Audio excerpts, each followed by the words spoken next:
and welcome to my channel Road to Chemistry.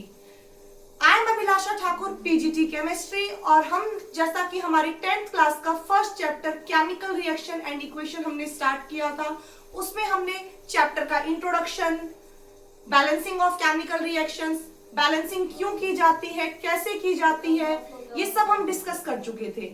इसके बाद हमने हमारी टाइप्स ऑफ रिएक्शन का टॉपिक स्टार्ट किया था, जिसमें हम कॉम्बिनेशन रिएक्शन और डीकम्पोजिशन रिएक्शन, ये दो टाइप की रिएक्शन हम पहले डिस्कस कर चुके हैं। आज हम अगली नेक्स्ट टू टाइप यानी कि डिस्प्लेसमेंट रिएक्शंस और डबल डिस्प्लेसमेंट रिएक्शन डिटेल में डिस्कस करेंगे। इससे पहले कि हम हमारा लेक्चर स्टार्ट करें, आप चैनल को सब्सक्राइब कर लीजिए और वीडियो को लाइक जरूर कीजिए। So let's begin. तो शुरू करते हैं हम हमारा आज का topic displacement reaction. Displacement word का मतलब होता है विस्थापन। विस्थापन यानी कि जगह बदलना। तो ये वो रिएक्शन है जिसके अंदर एक बहुत ज्यादा रिएक्टिव एलिमेंट यानी कि high reactive element low reactive element को उसके कंपाउंड में से डिस्प्लेस कर देता है, यानी कि उसकी जगह ले लेता है। आइए अब हम इसकी डेफिनेशन पर एक नजर डालते हैं। A chemical reaction that take place when a more reactive element displaces a less reactive element in a compound is known as displacement reaction। एक ऐसी रिएक्शन जिसके अंदर एक बहुत ज्यादा रिएक्टिव एलिमेंट यानी कि मोर रिएक्टिव एलिमेंट जगह ले लेगा, डिस्प्लेस कर देगा किसको, लेस रिएक्टिव एलिमेंट को उसी के कंपाउंड में से। तो इस तरह की रिएक्शंस को डिस्प्लेसमेंट रिएक्शन कहा जाता है। एग्जांपल के तौर पे iron plus copper sulphate goes to copper plus iron sulphate. यहाँ पे जो आयरन मेटल है, ये आयरन मेटल कॉपर के कंपैरिजन में ज्यादा रिएक्टिव है। तो ये आयरन क्या करेगा, इस कंपाउंड में से कॉपर को डिस्प्लेस कर देगा। तो हमारे पास आयरन का सल्फेट बन जाएगा और कॉपर हमारा बाहर पहुंच जाएगा। इस रिएक्शन की आइडेंटिफिकेशन पॉइंट क्या है कि हमारे पास ये जो कॉपर सल्फेट का सॉल्यूशन है, ये एक्चुअल में ब्लू कलर का होता है, और जब कॉपर की जगह आयरन आ जाता है तो इस सॉल्यूशन का कलर लाइट ग्रीन हो जाता है, यानी कि ब्लू से लाइट ग्रीन हमारा कलर चेंज हो जाता है सॉल्यूशन का। अब अगर हम बात करें कि हमें ये कैसा पता चलेगा कि कौन सा मेटल ज्यादा रिएक्टिव है और कौन सा मेटल कम रिएक्टिव है, तो उसके लिए हमें याद करनी पड़ेगी रिएक्टिविटी सीरीज। रिएक्टिविटी सीरीज में हमारे पास सबसे ज्यादा जो रिएक्टिव मेटल है वो है पोटेशियम, और जो सबसे कम रिएक्टिव मेटल है वो है हमारा गोल्ड। इस सीरीज को याद करने के लिए एक छोटी सी ट्रिक है। क्या है वो ट्रिक? काशीनाथ का बालक माली आलू जरा फीके नमकीन सुंदर पकाता है, कॉपर मरकरी सिल्वर गोल्ड। दोबारा बता रही हूं मैं एक बार। काशीनाथ का बालक माली आलू जरा फीके नमकीन सुंदर पकाता है, कॉपर मरकरी सिल्वर और गोल्ड। यहाँ पे सोडियम और पोटेशियम, पोटेशियम हमारा ज्यादा रिएक्टिव है, उसके बाद सोडियम, और जो लीस्ट रिएक्टिव एलिमेंट्स है उसमें हमारे पास कॉपर मरकरी सिल्वर और गोल्ड आते हैं। जो डिस्प्लेसमेंट रिएक्शंस होती हैं ये एक्सोथर्मिक रिएक्शंस होती है, यानी कि इन रिएक्शंस के टाइम पर हीट बाहर रिलीज होती है।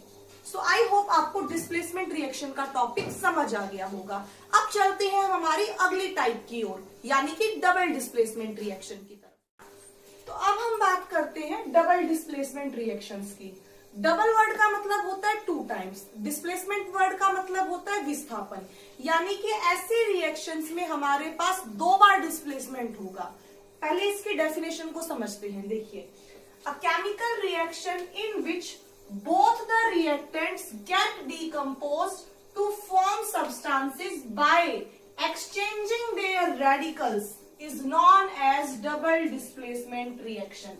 यानी कि ऐसे रिएक्शंस में हमारे पास जो दोनों रिएक्टेंट्स हैं वो दोनों रिएक्टेंट्स टूट जाएंगे, और टूटने के बाद उनके जो रेडिकल्स हैं यानी कि उनके जो कैटायंस और एनायन वाला पार्ट है वो आपस में एक्सचेंज हो जाएगा, यानी कि दो बार डिस्प्लेसमेंट हुआ। इसीलिए इन रिएक्शंस को क्या बोलते हैं, डबल डिस्प्लेसमेंट रिएक्शंस बोलते हैं।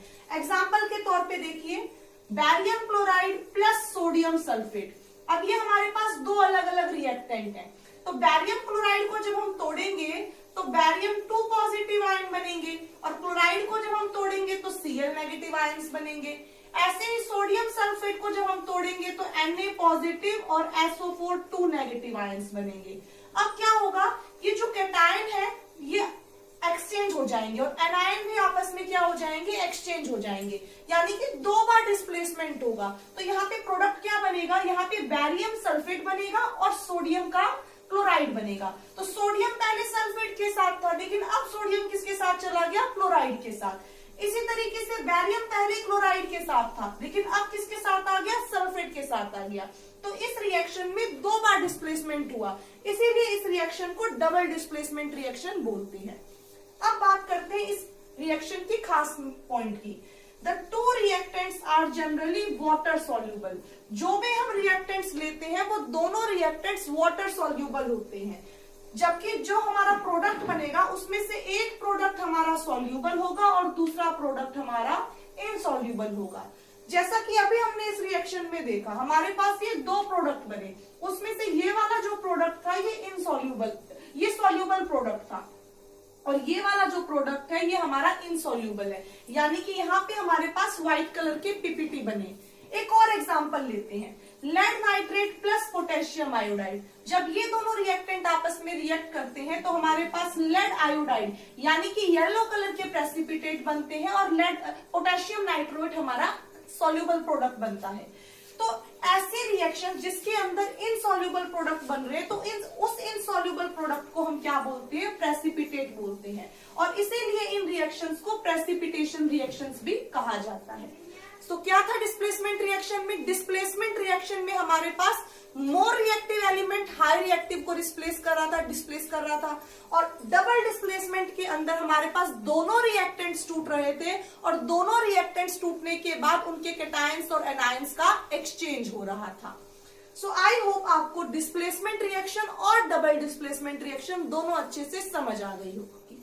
सो वीडियो को ज्यादा से ज्यादा लाइक कीजिए, शेयर कीजिए और चैनल को सब्सक्राइब करना ना भूलें।